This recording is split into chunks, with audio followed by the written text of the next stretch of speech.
Hello नमस्कार, मैं अनिल सक्रावाल। कक्षा 11 के सिलेबस में डे 14 में है, चैप्टर संख्या 2 हमारा चल रहा है और लास्ट टॉपिक पे हम आ गए। लास्ट जो टॉपिक है वो है सिग्निफिकेंट फिगर, सार्थक अंक। सार्थक अंक क्या होते हैं पहले हम बात करेंगे, फिर सार्थक अंक कैसे ज्ञात करते हैं। कुछ नियम है इनके, ज़्यादा थ्योरेटिकली इसमें जाने की इतनी आवश्यकता नहीं है। थोड़ा सा ध्यान से फोकस करके अगर हम समझेंगे, थोड़ा सा उसकी प्रैक्टिस कर लेंगे तो वो नियम लिखने की भी जरूरत नहीं है, हमें वैसे याद है। ऐसी कोई इतनी ज़्यादा टिपिकल बात नहीं है, कोई बहुत बड़े फॉर्मूले लग के बहुत बड़े कैलकुलेशन होगी। जिस तरह से हमने पिछली क्लास में एक टॉपिक किया था संख्याओं को पूर्णांकित करना, तो उसमें भी हमने देखा था कि पूर्णांकित करने में क्या करना है। 5 से बड़ी है बढ़ा दो, 5 से छोटी है वैसा वैसा रहने दो। 5 आ गया तो बाद में देख लो 0 है या बिना 0 का अंक है, बिना 0 का अंक है तो बढ़ा दो, 0 का है तो फिर पीछे वाला दूसरा देख लो। अगर वो सम है तो वैसे वैसा रहने दो, विषम है तो उसमें एक जोड़ के उसको सम बना। अब इतनी सी बात अगर हमने थोड़ी सी ध्यान से पढ़ ले तो वैसे याद रह जाए। वैसे वही बात यहाँ है, सार्थक अंक क्या होते हैं? किसी भी संख्या को शुद्ध रूप में व्यक्त करने के लिए, शुद्ध रूप का मतलब है कि जिन अंकों की आवश्यकता है उन्हीं का यूज करते हुए व्यक्त करने के लिए जिन अंकों की आवश्यकता रहती है उन्हें सार्थक अंक कहते हैं। तो सार्थक अंकों के लिए कुछ नियम है, नियम और एग्जाम्पल हम सारे एक साथ देख लेंगे और उसको आप शॉर्ट में लिख लें जैसे भी आपको समझ में आए उसी के हिसाब से। बेसिक बात ये है कि हमें वो चीज समझ में आनी चाहिए और हमें वो अगर सामने है तो हम उसको अंकों को देख के बता सकें भाई इसमें इतने सार्थक अंक है। नियम चाहे आप लिखे हो नहीं लिखे हो, कभी भी एग्जाम में नहीं लिखा आएगा कि सार्थक अंकों के नियम लिखो, ले आएगा तो ये आएगा दी गई संख्याओं में से सार्थक अंक बताओ, तो आप लोग देख के बताने में इसके सार्थक अंक। इसके लिए सबसे पहली बात कि सभी अशून्य संख्याएं सार्थक अंक होती हैं।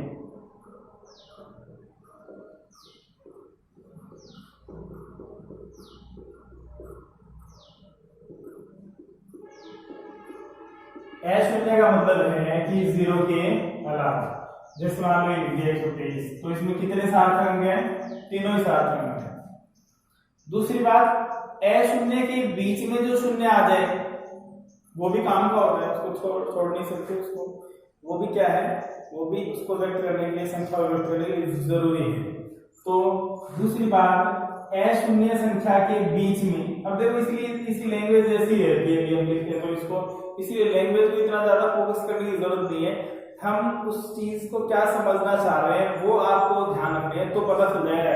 और आधी से ज्यादा चीजें तो ऐसी है जो हमें पता ही है पहले से, तो लैंग्वेज में कंफ्यूज होने की कहीं कोई जरूरत नहीं है। नहीं याद है तो लिखने की भी जरूरत नहीं है कहीं पर भी, कभी नहीं है। इससे हमें ये पता होना चाहिए कि अगर आपके पास ही लिख दिया 5435, इसमें कितने सार्थक हैं, तो इसमें सारे सार्थक होंगे, सारे काम के सभी जरूरी है लिखने के लिए, तो कितने सार्थक होंगे? इसमें 4 अंक सार्थक है। 4 का मतलब ये नहीं है बीच का 4 का मतलब है चारों अंक सार्थक है। 4 का मतलब ये 4 अंक, इसमें 3 आ रहा है तो ये भी समझ ले भाई 3 से तीसरा, 3 का मतलब ये तीनों ही सार्थक है, 1 2 3 काउंटिंग। अशून्य संख्या के बीच में यानी नॉन जीरो के बीच में अगर 0 आ गया तो वो भी काम का, जैसे मान लो 105 लिख दिया तो 105 में 1 के बाद 0 आ रहा है तो वो 0 छोड़ नहीं सकते होंगे, वो भी सार्थक है, तो उसको भी यूज करना जरूरी है। तो अशून्य संख्या के बीच में आने वाले शून्य सार्थक अंक होते हैं। जैसे मान लो 105 ही लिख दिया मैंने, तो इसमें कितने सार्थक अंक हैं? 3। 1004 लिखते हैं, 1008 लिखते हैं, तो इसमें कितने सार्थक अंक हैं? 4। बीच वाले दोनों 0 काम की है। आगे समझे।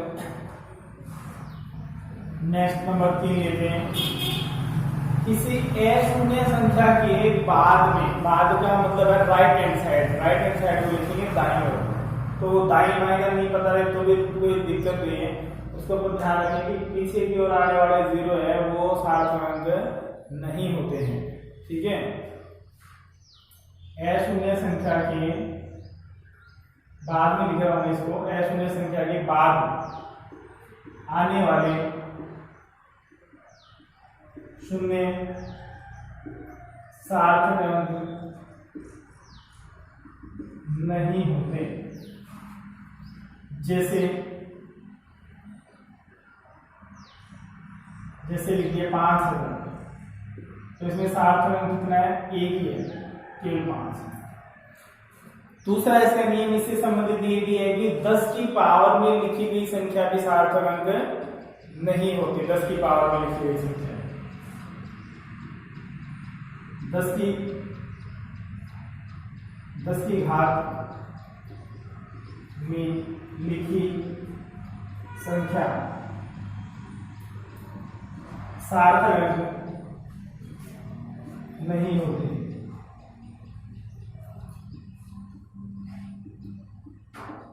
पानी सार्थक अंक नहीं होते। तो जैसे ये लिख दिया अपने 5 गुना 10 की पावर 3, तो इसमें कितना सार्थक अंक है? 1 है। ठीक है, 10 की पावर में जो है उसको सार्थक अंकों में काउंट नहीं किया जाता है, क्योंकि यहाँ 10 की पावर बढ़ाई घटाई जा सकती है। अब कई कहते हैं कैसे बढ़ा दी 10 की पावर, तो 3 ही रहेगी।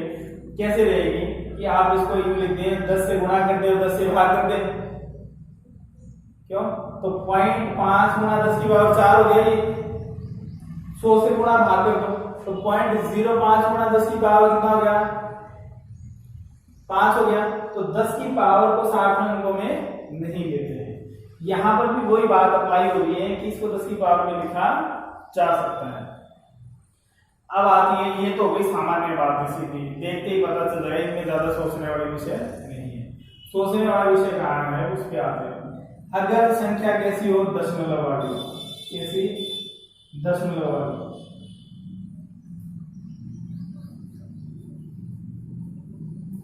तो कुछ बातें आपको वहां ध्यान रखनी पड़ेगी। दशमलव वाली संख्या में भी 2 तरह की संख्या है, एक से बड़ी संख्या हो सकती है और एक से छोटी संख्या हो सकती है। एक से बड़ी संख्या में तो क्या आ जाएगा? दशमलव से पहले 1 आ जाएगा, या 2 आ जाएगा, 4 आ जाएगा, यानी पहले कोई ना कोई अंक आ जाएगा। तो ऐसी संख्याओं में सोचना ही नहीं है, सारे सार्थक अंक होते हैं।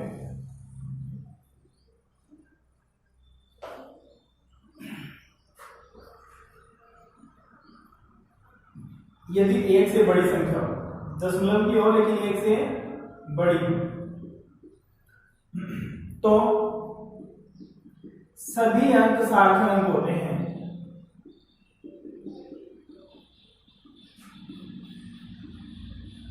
चाहे 0 बीच में आ जाए, चाहे 0 दशमलव के बाद में और अशून्य अंक से पहले आ जाए, चाहे शून्य लास्ट में आ जाए, सारे अंक सार्थक अंक होंगे। बस कंडीशन है वहां दशमलव कहीं ना कहीं लगा होना चाहिए। फॉर एग्जाम्पल ये देते हैं 3.05030। अब देखो इसमें ज्यादा सोचना नहीं है, बीच में 0 आ रहा है वो भी काम है, यहाँ 0 आ रहा है वो भी काम आएगा, लास्ट में आ रहा है वो भी काम आएगा। इसका मतलब इसमें कितने हुए? 1 2 3 4 5 और 6। तो इसमें कितने सार्थक अंक है? 6 सार्थक अंक। अगर ऐसे आ जाए 1.005, तो कितने सार्थक अंक हैं? 4। ऐसे आ जाए 2.3000, तो कितने सार्थक अंक हैं? 5 है। यानी गिन लो भाई जितने भी है सारे सार्थक अंक, सारे काम है, कोई ऐसा बिना लिखे हम नहीं छोड़ सकते हैं, सारे सार्थक अंक होंगे। नेक्स्ट अब लेते हैं, इसमें सबसे महत्वपूर्ण और जो याद रखने और थोड़ी सी कंफ्यूजन जहां हो जाती है, गलती हो जाती है, वो उस बात पे आते हैं। संख्या दशमलव की है, ये चल रही है, 5वें का ही ये तो ए पार्ट हो गया और 5वें का ही बी पार्ट हम ले रहे हैं। यदि संख्या 1 से छोटी हो, 1 से छोटी हो, 1 से छोटी हो तो क्या होगा कि पहले जो है वो दशमलव से पहले कोई अंक नहीं होगा, यानी 0 होगा। 0 लिखे चाहे नहीं लिखे, ठीक है, 0 होगा। जैसे इसमें भी पहली बात करते हैं, दशमलव के बाद शून्य संख्या से पहले, ये मैं फिर कह रहा हूँ लैंग्वेज इनकी ऐसी है, आपको लैंग्वेज में नहीं जाना है, आपको एग्जाम्पल में जाना है।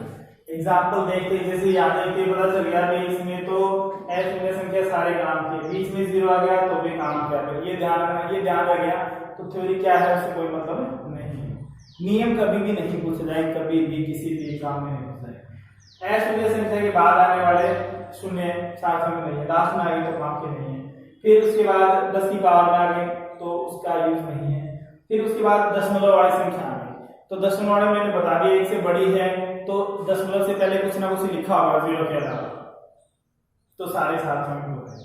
अब बात आती है कि दशमलव से पहले 0 है, यानी वो संख्या 1 से छोटी है, तो उसी स्थिति में क्या होगा, उसके लिए क्या करेंगे अपने ये देखेंगे कि दशमलव के बाद में, दशमलव के जस्ट बाद और कोई भी नॉन जीरो नंबर आए, शून्य संख्या कोई भी 0 के अलावा, उससे पहले यानी दशमलव और उसके बाद में शून्य संख्या आ रही है, उसके बीच में जितने भी 0 आएंगे वो सार्थक अंकों में काउंट नहीं।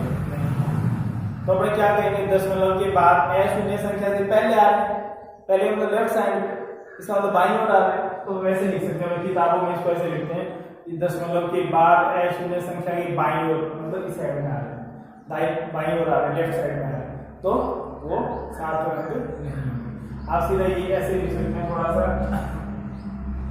दशमलव के बाद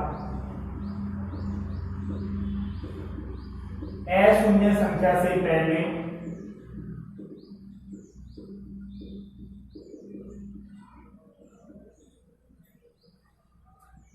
आने वाले शून्य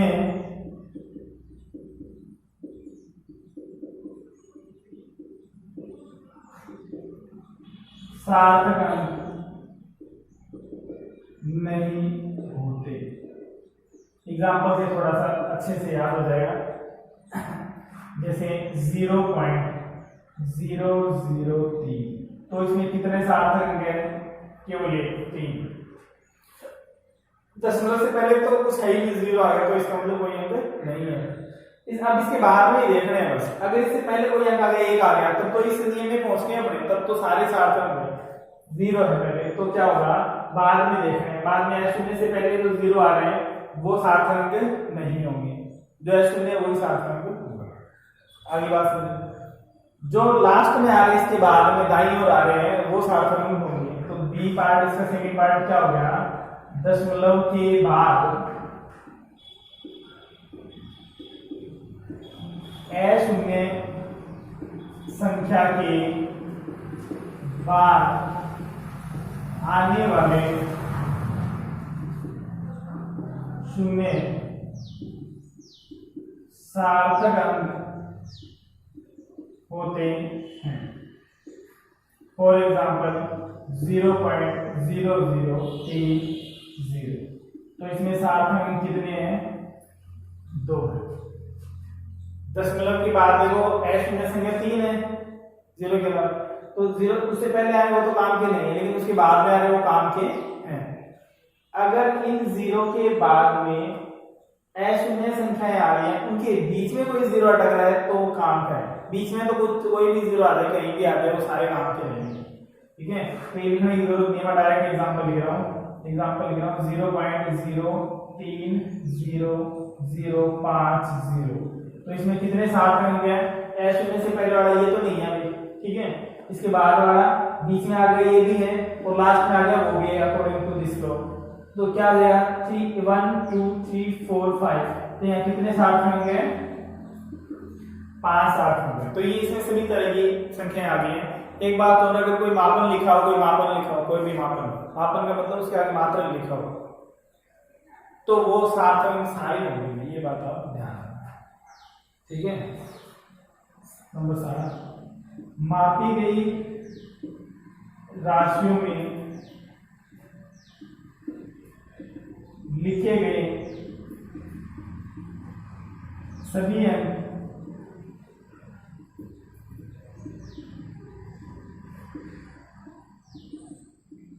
सार्थक अंक होते हैं। कैसे एग्जाम्पल होते हैं, जैसे आपके पास लिख दिया 3050 मीटर, अब कोई कहते हैं भाई 305 गुणा 10 की पावर 1 लिख सकते हैं इसको, 10 की पावर 1 लिख सकते हैं, तो ये 0 सार्थक अंक में नहीं आएगा। लेकिन आगे मात्र लिख दिया तो ये सार्थक अंक में आएगा।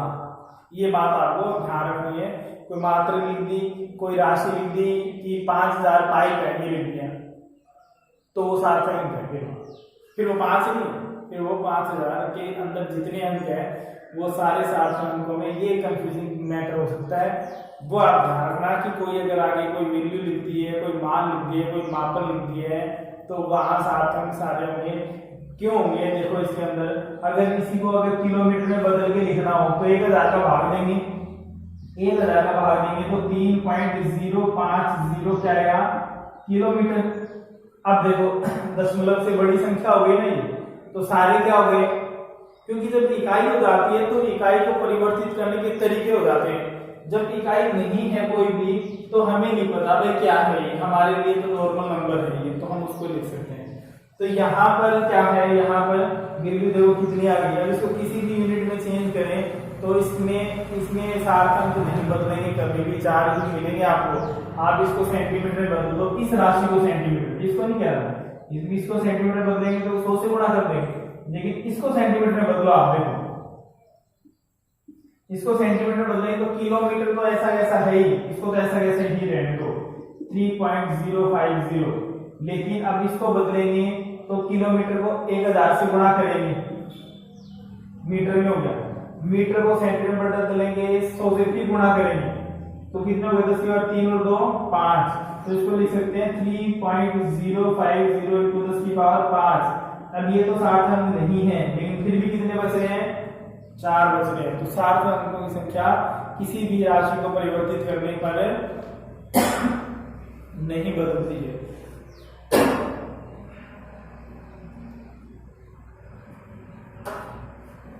ये हो गया सार्थक अंक, और इसके साथ चैप्टर भी क्लोज।